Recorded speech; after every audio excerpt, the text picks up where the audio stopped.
गलत शब्द गलत बात निकली, आपका बच्चा आपका बेटा हूँ, हाथ जोड़ के आपके चरणों में माफी चाहता हूँ। राम राम।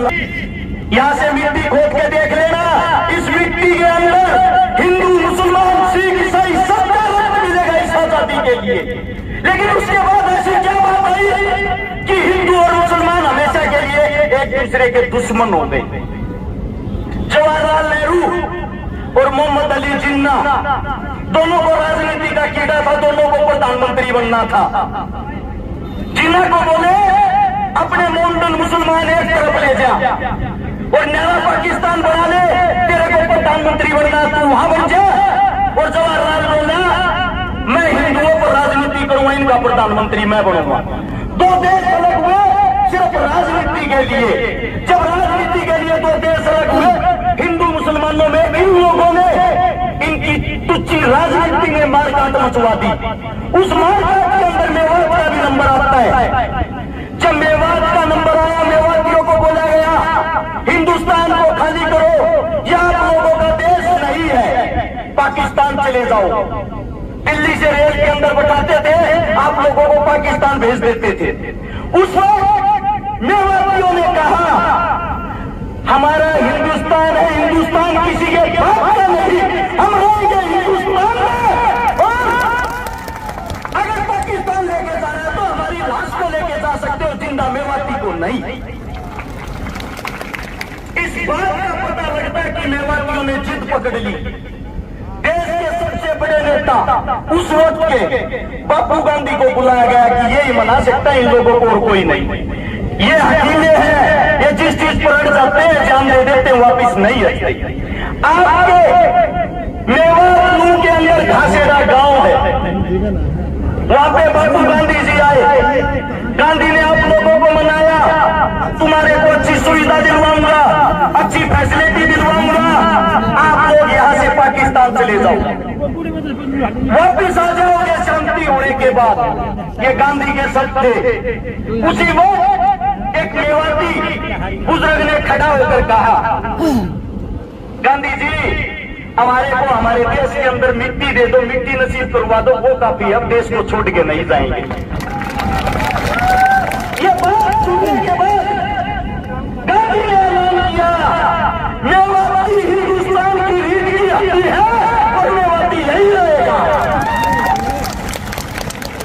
अब बात आती है आप लोग पिछड़ क्यों रहे हो? मेवात की खबर पढ़ के देखते हो कभी? हमारी साइड को अखबार आता है, टीवी आता है, उसमें दिखाया जाता है मेवात मिनी पाकिस्तान है। मेवात के अंदर तो बलात्कार होते है। हमारी नई युवा पीढ़ी उस अखबार को पढ़ती है, कच्चेदारियों की बातें सच मान के उस पर अमल करती है।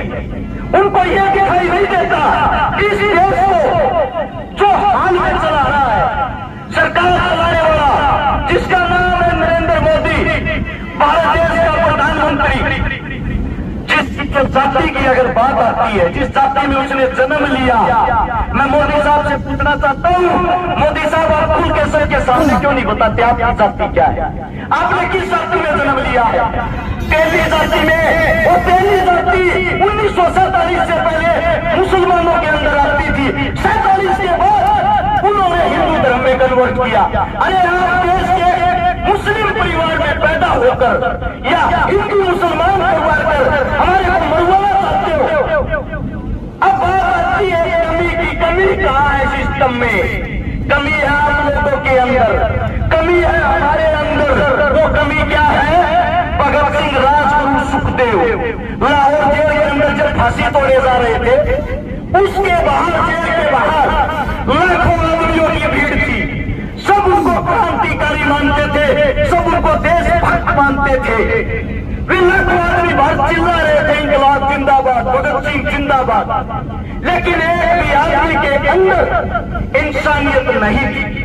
वहां जितने बाहर खड़े थे हिंदू, मुस्लिम, सिख, ईसाई खड़े थे, हिंदुस्तानी कोई नहीं खड़ा था। अगर वहां हिंदुस्तानी खड़ा होता, उन सब की ताकत एक होती, वे लाखों आदमी उस जेल की एक ईंट उखाड़ते, जेल का नामो निशान नहीं मिलता, और आज भगत सिंह, राजगुरु, सुखदेव तुम्हारे लिए जिंदा होते। वही हालात है आप लोगों के लिए। जब हम बोलते हैं, बोलने से पहले तो सबका उठाने के बाद बात आती है तो जात जात पीछे है, और जात हिंदू थे ही नहीं। कमाल है भाई, हमने हिंदुस्तान के लिए जन्म लिया, हिंदुस्तान के अंदर जन्म लिया है।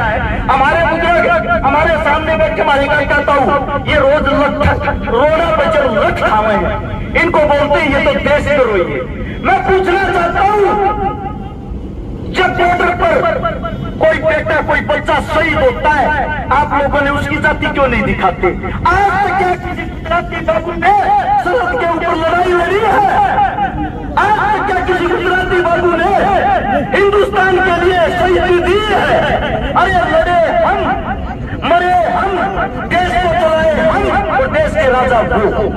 आप लोगों के अंदर कमी ये है, आप अपने आप को नहीं पहचानते, आप अपनी ताकत को नहीं पहचानते, आप अपने बच्चों को आगे नहीं बढ़ने देते। ये कभी आप लोगों में, जब आपका बच्चा रोड पे मरता है तो तुझ भैये आपके बच्चे को हिंदू मुसलमान बना के मार देते हैं, आप उस राजनीति में फंस जाते हो।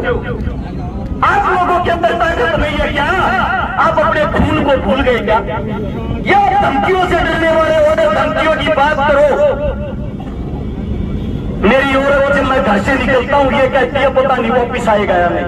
मेरी औरत जिसके साथ मेरी शादी हो रही है उसके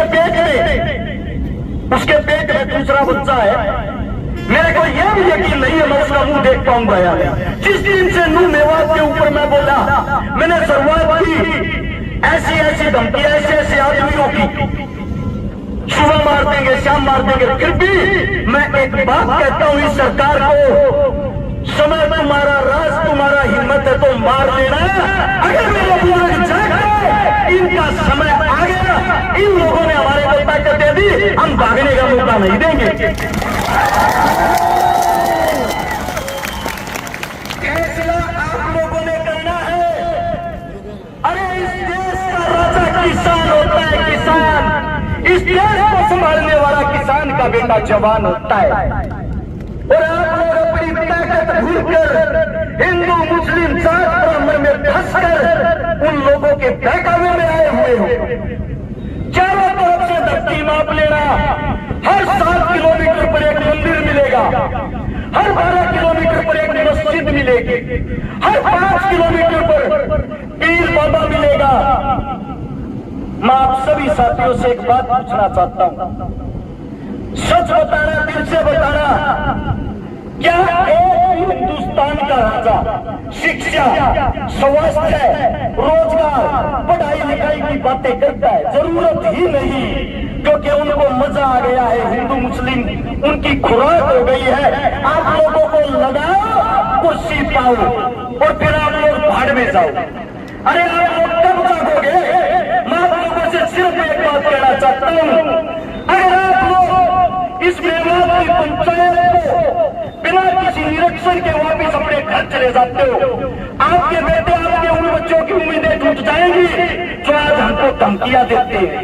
उनकी धमकियां सच हो जाएंगी। और आप लोगों में कमी है, जब आप लोगों की कोई लड़ाई लड़ता है उस वक्त तो आप टांग खींचते हो, और जब आपका बेटा आपका बच्चा मर जाता है तब उसकी आप मूर्तियां बनाते फिरते हो। अरे जितने जी अपने का हाथ पकड़ के क्यों नहीं खींचते, टांग पकड़ना छोड़ के। मैं सभी साथियों से ये कहता हूं, जो भी बुद्धिजीवी बोले वो बातें मुद्दे की करे, हिंदू मुसलमान की करे, नूह मेवात की करे, ताकि सरकार को पता लग जाए जो आप भगाने वाली कला सीख रहे हो वो अब नहीं चलेगी आप लोगों की। एक नारा जोरदार हम